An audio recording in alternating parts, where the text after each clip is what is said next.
Hello guys and gals, Buffalo here. It's a beautiful day here in Kentucky. We've got a little bit of sunshine out today. First time we've seen sunshine here in quite some time. So pretty happy about that. I thought I'd get out and take advantage of it and do a little shooting. Today we're taking a look at the Smith and Wesson M&P 1522. This one is the Kryptek Highlander edition. Now, I had wanted one of these for a long time, for several years. And I almost bought one a couple of different occasions, but when I found this one in my local shop, and it had that Kryptek Highlander camo on it, you know, that was what went ahead and caused me to go ahead and pull the trigger on it, so to speak. And speaking of pulling the trigger, that little 8-inch plate down there at the backstop is about 50 yards from here. I've got 10 rounds in this little low capacity magazine. Let's see if we can make some hits.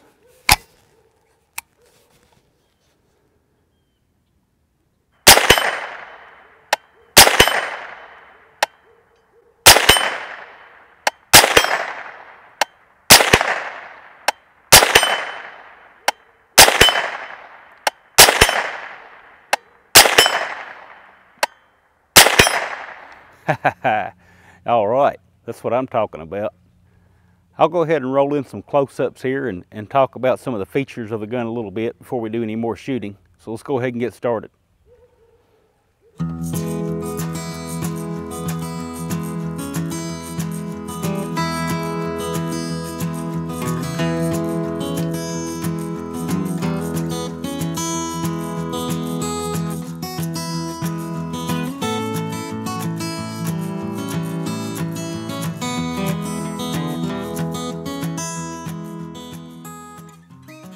All right, the M&P 1522 is a semi-automatic rifle chambered in .22 LR and built to mimic the AR-15 in form and function.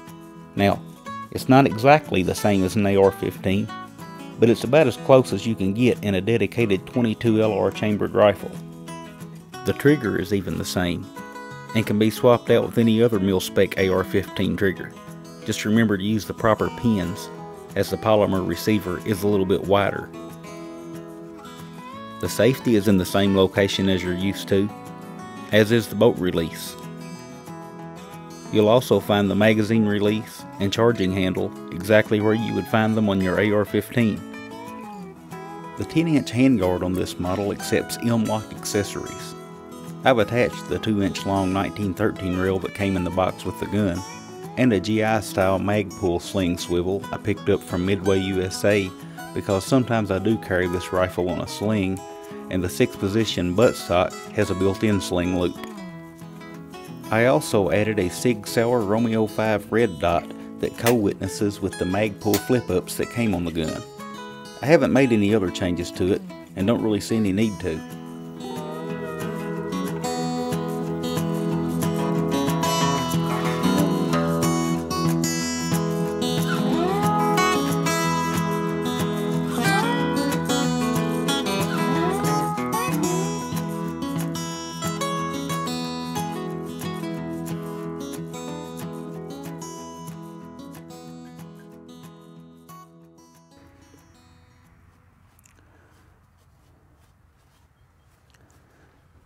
Guys, they even got the takedown right on this rifle. Got your takedown pins. This side has the rounded head on it. This side does not. Just push on it. Now when it's new, you might need a punch or something to push with, but after you've done it a time or two, it loosens up. Pin is held captive. Here's your bolt and charging handle. Your charging handle. Here's your bolt assembly. You can see this one's super dirty. I put about 500 rounds through this thing just this morning alone. Need to get it in and clean it. But super simple takedown. And you can take this pin right here, it pops right out too, and you can take the gun completely apart and break it into an upper and a lower half. That's all there is to it. Okay, so while I'm out here soaking up some of this sun, we might as well shoot a group. I've got to say, I shoot a lot of Federal 36 grain bullpack stuff. I shoot a ton of this stuff, but this rifle prefers, that's a 36 grain bullet, and I've found that this rifle shoots its best accuracy with 40 grain bullets. So I've got some of this Agula Super Extra. It's a 40 grain bullet. I don't see what the velocity rating is. Just says high velocity, so probably somewhere around 1200 feet per second. But it really seems to like this stuff. So we'll shoot a 5-shot group. What I've got down there is one of these Dirty Bird targets, the Splatter Targets. That's a 5.5 inch outer ring with a 1 inch bullseye. So I think I'm zeroed in pretty good. I've been shooting here a little bit, and I don't want to go through, I don't want to make this video really long by showing some of my testing of different ammos. I may do that in a different video, but I do know it's liking this stuff. So let's see if it makes a liar out of me.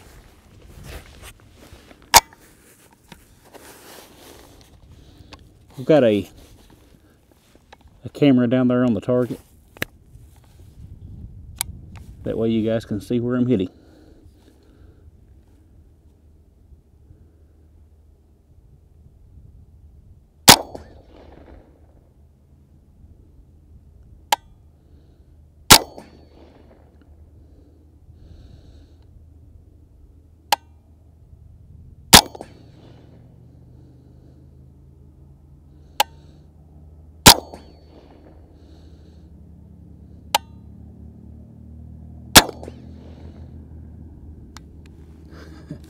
All right, so if you heard that steel sound, I've got a steel plate sitting behind the target. Hey, I'll tell you what, I'll just take you guys down there with me.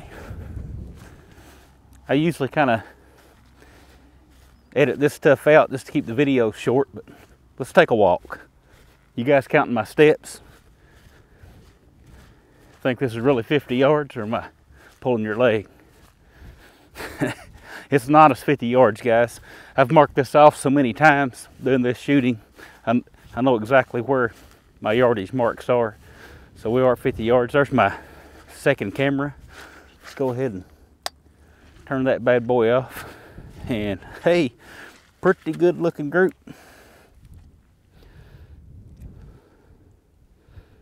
That's about a 1/2 inch group. Get my tape measure here.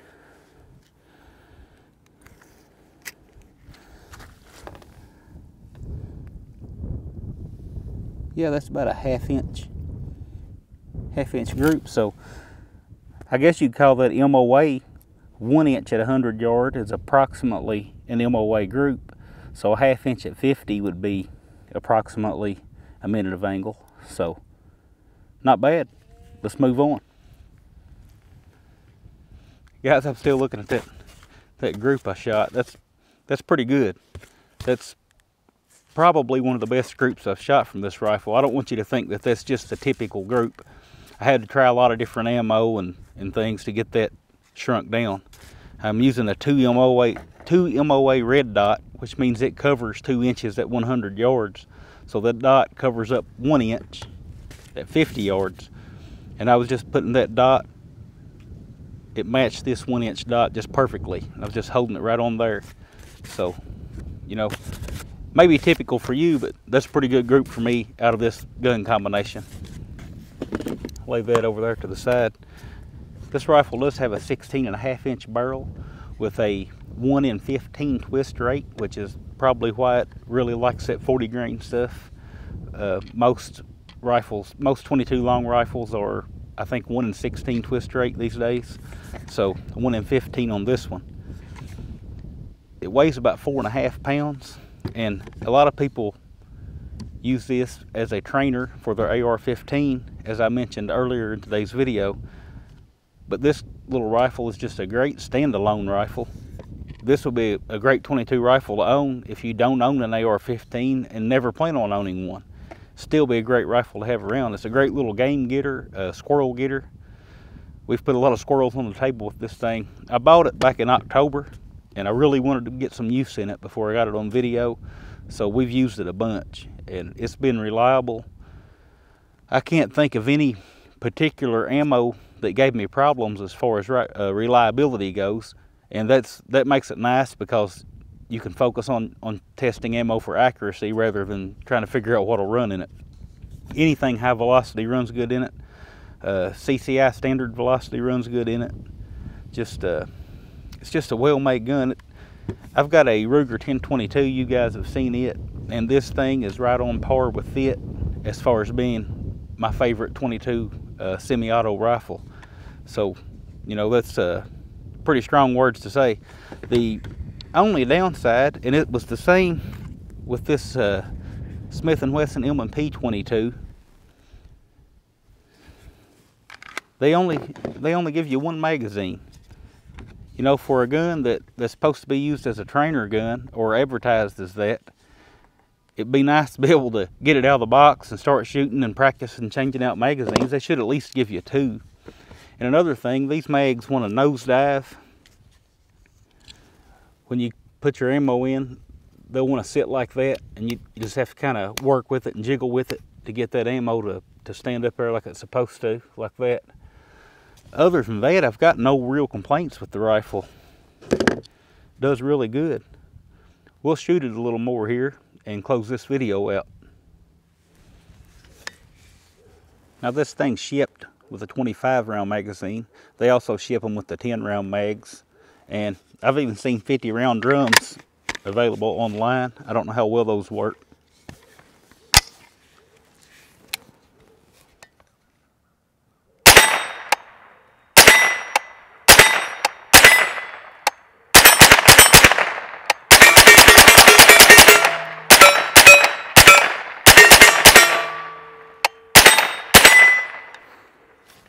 You can see it runs good. Also, it's got this nice shell deflector, really pronounced shell deflector there. It allows me to shoot it left-handed fairly easy. Don't have to worry about shell casings hitting in the face. We'll shoot a few left-handed here with it.